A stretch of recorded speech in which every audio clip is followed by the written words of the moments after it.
Assalamualaikum warahmatullahi wabarakatuh. Saya Ulfa Sanatul Fitri, NIM 19005041 dengan mata kuliah Administrasi dan Supervisi Pendidikan.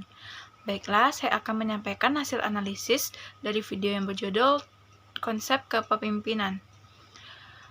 Topik dalam kaitannya dengan pengelolaan sebuah lembaga pendidikan yang dilakukan oleh seseorang kita sebut sebagai pemimpin, atau kita bicara soal leadership.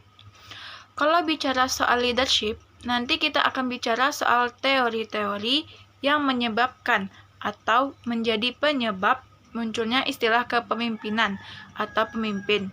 Ini sebab-sebab timbulnya pemimpin, ada 3 teori yang mendasarinya.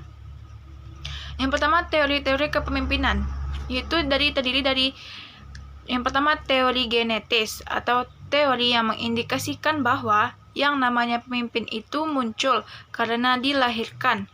Pemimpin itu menurut teori ini tidak dibuat, tidak didesain, tidak dibentuk, melainkan lahir sebagai seorang pemimpin dan memang sudah ada sejak ia dilahirkan. Artinya, memang ketika seseorang lahir, itu diyakini akan membawa sifat-sifat kepemimpinan, meski memang tidak semua orang memiliki itu. Yang kedua, dalam teori genetis ada kondisi di mana seseorang mau tidak mau sudah punya takdir untuk menjadi pemimpin. Misalnya, dalam garis keturunan kerajaan, maka putra mahkota yang dilahirkan oleh permaisuri pada suatu saat kelak memenuhi syarat ataupun tidak, maka takdirnya akan menjadi seorang raja. Ini namanya garis keturunan dalam konsep kepemimpinan dari sisi teori genetis. Yang kedua yaitu teori sosial. Teori ini menyatakan bahwa pemimpin itu memang dibentuk atau disiapkan, dengan kata lain, yang tidak dilahirkan, tapi didesain, direncanakan, sehingga mau tidak mau pada akhirnya akan muncul suatu kondisi seseorang siap untuk menjadi pemimpin. Dan yang kedua yang diyakini oleh teori sosial adalah siapapun orang dari kelas ekonomi maupun dari garis keturunan siapapun, mereka punya kesempatan yang sama untuk menjadi pemimpin. Artinya, tidak pandang bulu, selagi mau mempersiapkan diri, selagi mau memperkaya diri, memunculkan, mendesain, mengolah, menambah kemampuan, maka suatu saat dia akan bisa menjadi seorang pemimpin. Yang ketiga, teori ekologi. Teori ekologi adalah kombinasi kedua teori tadi, yang mengindikasikan bahwa teori ekologi muncul sebagai reaksi dari teori genetis dan teori sosial. Teori ini menyatakan bahwa seseorang akan sukses sebagai pemimpin suatu saat nanti jika secara genetis memiliki sifat-sifat kepemimpinan, apalagi dengan sadar suatu saat kelak ia membentuk, menyempurnakan, menambah skill, pengetahuan, dan wawasan pendidikan, dan lain sebagainya. Untuk tampil menjadi seorang pemimpin, artinya satu garis genetis saja itu tidak membuat seseorang layak jadi pemimpin. Kesempurnaan seorang pemimpin ketika memiliki sifat lahiriah, kemudian disempurnakan secara harfiah, maka ini menjadi suatu kombinasi yang luar biasa yang dipercaya oleh teori ekologi, yaitu this is the real me a leader. Selanjutnya, konsep kepemimpinan. Sekarang kita lihat bagaimana sebenarnya konsep dari kepemimpinan, atau paling tidak kita mesti melihat bagaimana pengertian dari istilah kepemimpinan ini dari sudut pandang ahli atau beberapa pakar di bidang manajemen pendidikan. Misalnya beberapa pendapat yang kita coba angkat apa yang dijelaskan oleh para ahli. Pengertian menurut para ahli hardware yang menyatakan bahwa kepemimpinan itu sebenarnya adalah teknik kemampuan seseorang dalam mempengaruhi orang lain, mempengaruhi orang-orang yang dipimpin agar Agar apa? Agar mau bekerja sama untuk melakukan tujuan yang diinginkan oleh bersama atau keinginan dari lembaga. Yang kedua, di Indonesia kita ambil pendapat Siagian dan Sutarto. Paling tidak, ketika kita coba olah ini, merupakan satu rangkaian kegiatan penataan berupa kemampuan mempengaruhi perilaku orang lain dalam satu situasi tertentu, agar mereka mau bekerja sama, agar melakukan berbagai hal yang kita inginkan untuk mencapai tujuan yang telah ditetapkan. Pendapat yang sangat lama terkait dengan kepemimpinan dapat dijelaskan oleh Terry dan juga Franklin Gilmore. Terry menyatakan bahwa kepemimpinan itu sebenarnya pada prinsipnya adalah terkait dengan hubungan yang erat yang ada dalam diri seseorang atau memimpin dalam rangka mempengaruhi orang-orang yang dipimpinnya untuk bekerja bersama-sama secara sadar dalam hubungan tugas untuk mencapai keinginan yang diharapkan.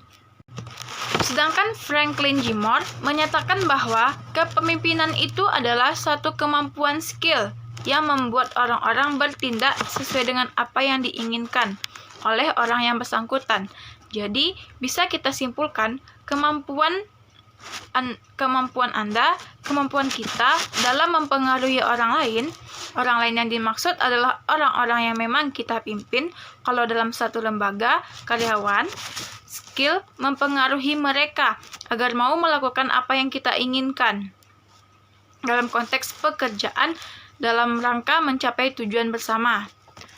Tujuan lembaga jadi ketika satu lembaga, satu kantor dipimpin oleh seseorang yang tidak memiliki skill untuk mempengaruhi orang lain ketika berbicara, ketika menyampaikan suatu statement, tetapi tidak didengarkan atau ada indikasi tidak mampu meyakinkan orang lain atau mempengaruhi bawahannya. Ini justru menjadi persoalan yang sangat besar. Selanjutnya itu syarat-syarat kepemimpinan. Yang pertama, kekuasaan itu adalah satu otoritas atau legalitas yang memberikan wewenang kepada seorang pemimpin untuk mempengaruhi, kemudian menggerakkan bawahannya, menggerakkan karyawannya, menggerakkan orang-orang yang memang di bawah kepemimpinan itu berbuat sesuatu dalam rangka penyelesaian tugas dan pekerjaan yang diberikan. Yang kedua yaitu kaitannya syarat itu terkait dengan kewibawaan. Yang kewibawaan itu sendiri merupakan keunggulan, kelebihan, keutamaan seseorang sehingga pemimpin mampu mengatur orang lain. Ada faktor X yang menyebabkan orang lain tanpa disadari mau mengikuti dan patuh pada yang disampaikan oleh mereka. Syarat yang ketiga yaitu kepemimpinan dalam konteks ini adalah kemampuan, yaitu kemampuan dari sumber daya kekuatan, kesanggupan, termasuk kecakapan secara teknis dan skill-skill lain yang dimiliki oleh seseorang yang melebihi orang-orang sekitarnya. Jadi, paling tidak, ketika ditanya dalam konsep ini, syarat menjadi pemimpin itu adalah orang-orang yang pertama memiliki kekuasaan, yang kedua punya wibawa, dan yang ketiga mempunyai kemampuan yang melebihi kemampuan orang lain. Pendapat James Ely dalam jurnalnya, dia menyatakan bahwa pemimpin itu dimanapun dia berada harus mempunyai kelebihan yang layak, dan itu tidak dimiliki oleh orang banyak orang di sekeliling mereka. Artinya, kalau dia memiliki skill yang dimaksudkan jauh melebihi kemampuan yang dimiliki oleh orang-orang yang dipimpinnya. Kelebihan pemimpin menurut James Ely. Yang pertama adalah kepastian, kecerdasan, kewaspadaan, termasuk kemampuan komunikasi dan berbicara, dan kemampuan mereka dalam menilai orang lain, menilai pekerjaan, menilai dan melakukan analisis terhadap lembaga. Yang kedua yaitu kaitannya adalah prestasi. Tentu saja yang dimaksud adalah orang-orang yang berhak menjadi pemimpin adalah secara legal memiliki prestasi yang mumpuni dibandingkan orang lain. gelar kesarjanaan, artinya secara indikasi mereka memang dipandang punya kelebihan, punya level pendidikan yang lebih tinggi, kemudian ilmu pengetahuan dan wawasan di segala bidang, barangkali apalagi kaitannya dengan kemampuan mengelola manusia, mengelola berbagai sumber daya di sebuah lembaga. Yang ketiga kaitannya adalah dengan tanggung jawab.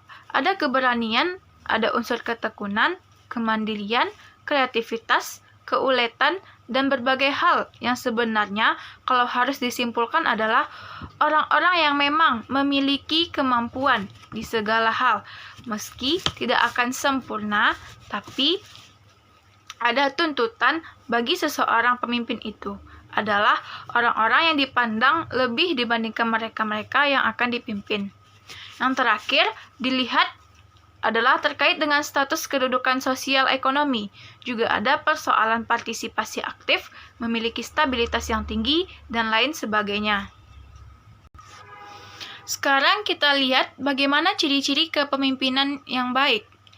Ketika Anda melihat seorang leader dimanapun Anda berada, pada dalam konteks apapun, maka lembaga kenegaraan di rumah tangga yang leader memiliki indikasi atau ciri-ciri yang baik. Nah, menurut Garungan, ada satu titik yang dianggap sebagai indikasi bahwa seseorang itu memiliki ciri yang baik sebagai seorang pemimpin itu. Alat ukurnya ada, dan dia menangkap dalam beberapa hal, dalam 3 hal sebagai ciri utama, sehingga kita bisa menilai baik buruknya seorang pemimpin.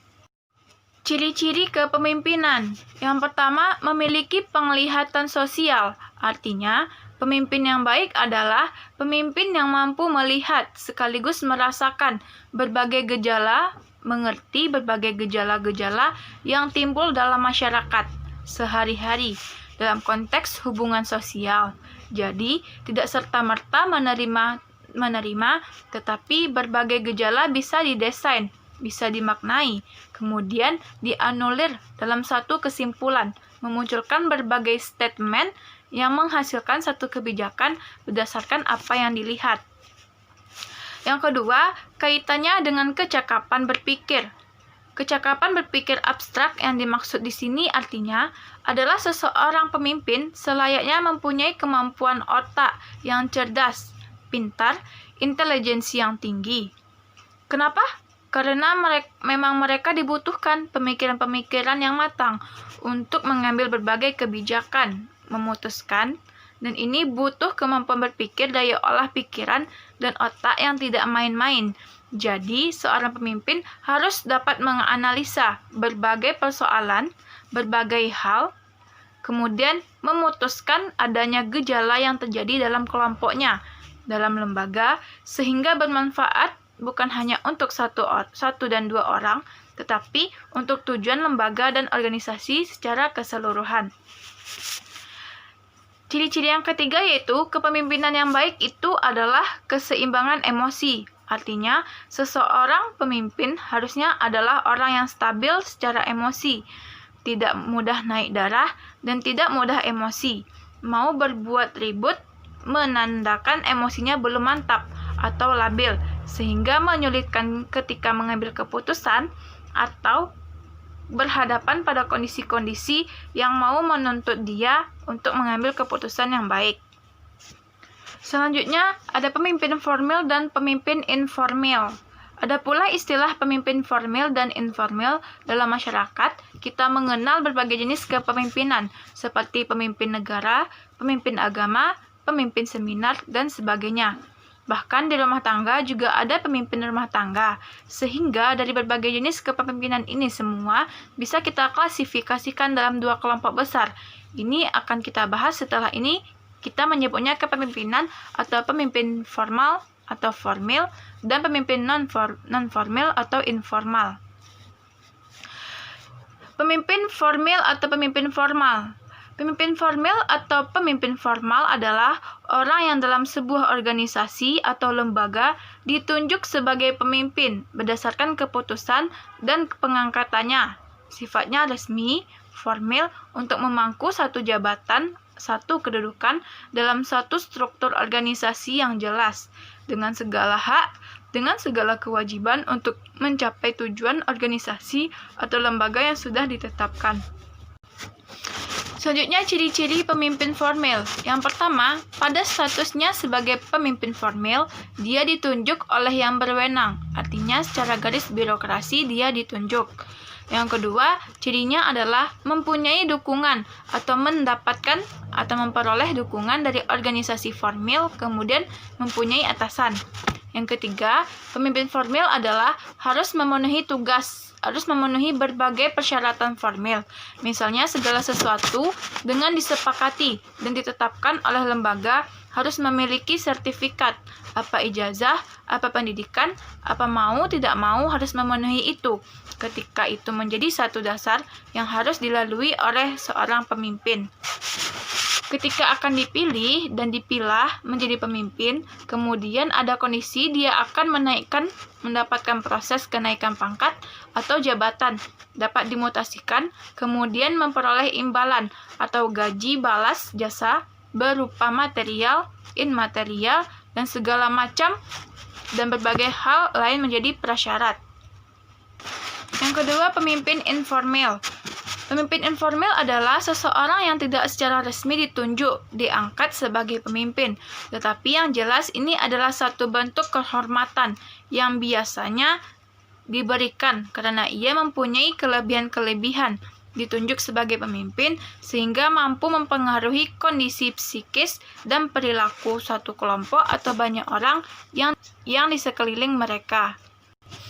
Ciri-ciri pemimpin informal. Yang pertama, masyarakat atau kelompok, bahkan bisa lebih besar dari satu lembaga, itu mengakui dirinya sebagai pemimpin tanpa diminta, dia diakui sebagai pemimpin.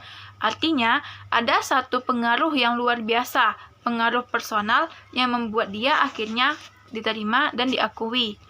Yang kedua, tidak ada layaknya seperti pemimpin formal. Tidak ada pengangkatan secara resmi bahwa dia harus dinobatkan sebagai pemimpin, serta merta yang namanya kepemimpinan atau label pemimpin itu langsung melekat saja. Begitu dalam pundaknya yang ada di orang yang bersangkutan tanpa diminta label itu melekat. Yang ketiga, tidak satupun manusia di muka bumi ini bisa memutasikan kepemimpinan yang didapatkan dan tidak punya atasan, tidak ada garis kewenangan yang menuntut dia atau memaksa dia untuk melakukan hal-hal yang seharusnya dilakukan. Yang jelas, jika melakukan kesalahan, maka dia tidak dikenakan, tidak ada kemungkinan sanksi hukum. Hanya saja memang pada akhirnya dia mendapatkan kekurang percayaan dari orang-orang yang dipimpinnya. Jadi akhirnya hanya kehilangan kepercayaan, tapi secara hukum yang tidak bisa dituntut kemudian bisa. Selanjutnya ada pemimpin dan kepala. Yang pertama kita bahas kepala. Kepala adalah seseorang yang diangkat menurut peraturan tertentu oleh instansi, oleh atasan yang memiliki wewenang untuk mengepalai satu kantor atau jabatan, yang kemudian dia bertanggung jawab terhadap tugas yang dibebankan kepadanya, dan kepada bawahan memberikan perintah, kemudian bertindak sebagai penguasa. Nah, itu kepala. Anak buah biasanya mengerjakan pekerjaan diberikan oleh atasan dengan cara dan waktu yang telah ditetapkan. Apabila seorang kepala ingin berhasil, maka harus bekerja dengan sangat baik. Dia harus meyakinkan anak buahnya agar mau menerima apa yang diminta. Nah, ini pantas kita sebut sebagai istilah kepala. Yang kedua ada pemimpin. Sedangkan pemimpin, dia berbeda. Pemimpin itu seseorang yang dipilih dari kelompoknya karena ia memiliki kelebihan tertentu dibandingkan yang lain. Selanjutnya, yang bersangkutan diberikan satu tugas untuk memimpin orang-orang lain, memimpin banyak orang dalam mencapai tujuan yang telah ditetapkan oleh kelompoknya. Dan untuk kelancaran tugasnya, diberikanlah hak-hak istimewa kepada yang bersangkutan, yang kita sebut sebagai leader. tadi dibandingkan dengan kelompok lain, bahwa hak istimewa itu memang layak dia miliki. Karena apa? Karena dia memiliki kelebihan yang sebenarnya tidak dimiliki oleh orang lain. Selanjutnya, persamaan pemimpin dan kepala. Yang pertama itu sama-sama memiliki anak buah, sama-sama memiliki orang yang dipimpin, itu pasti. Yang kedua, kepala dan pemimpin, dua-duanya diberikan tugas dan pekerjaan, kemudian mempertanggungjawabkan pekerjaan itu sama-sama, dan secara prinsip, kedua hal ini menjadi suatu tugas yang harus diemban oleh keduanya.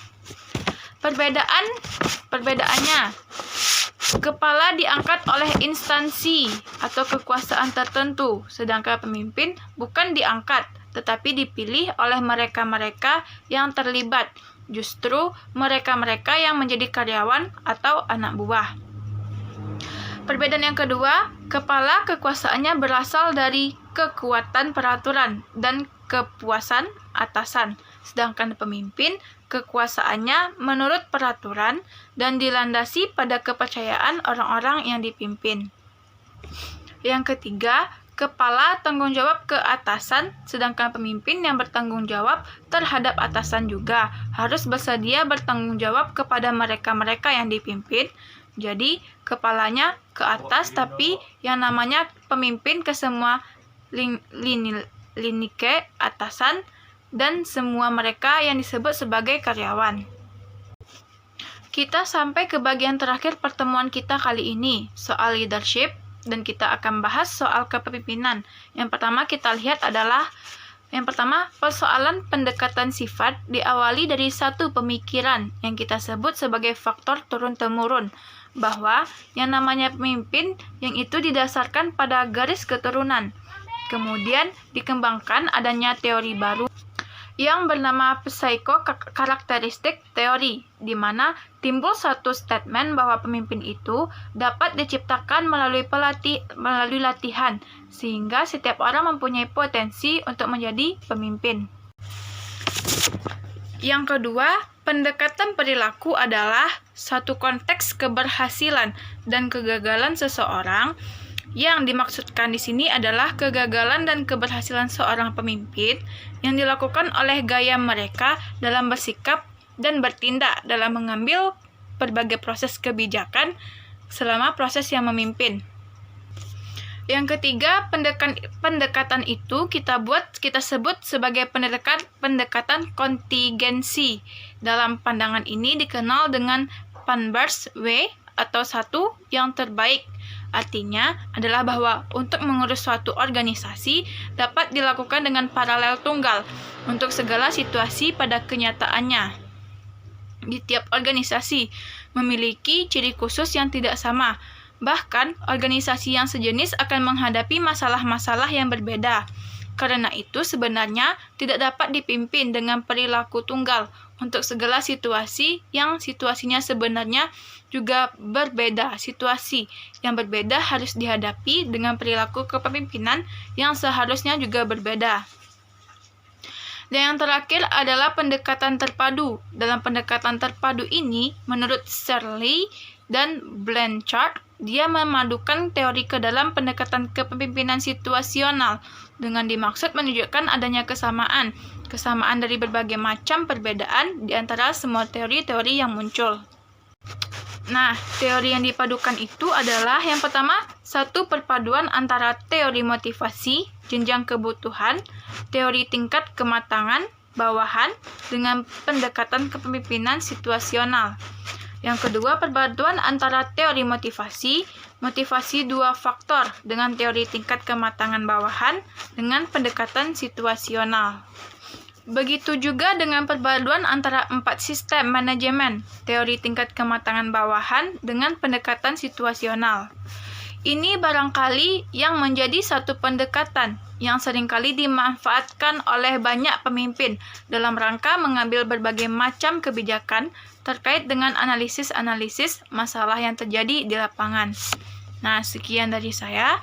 Saya sudahi. Assalamualaikum warahmatullahi wabarakatuh.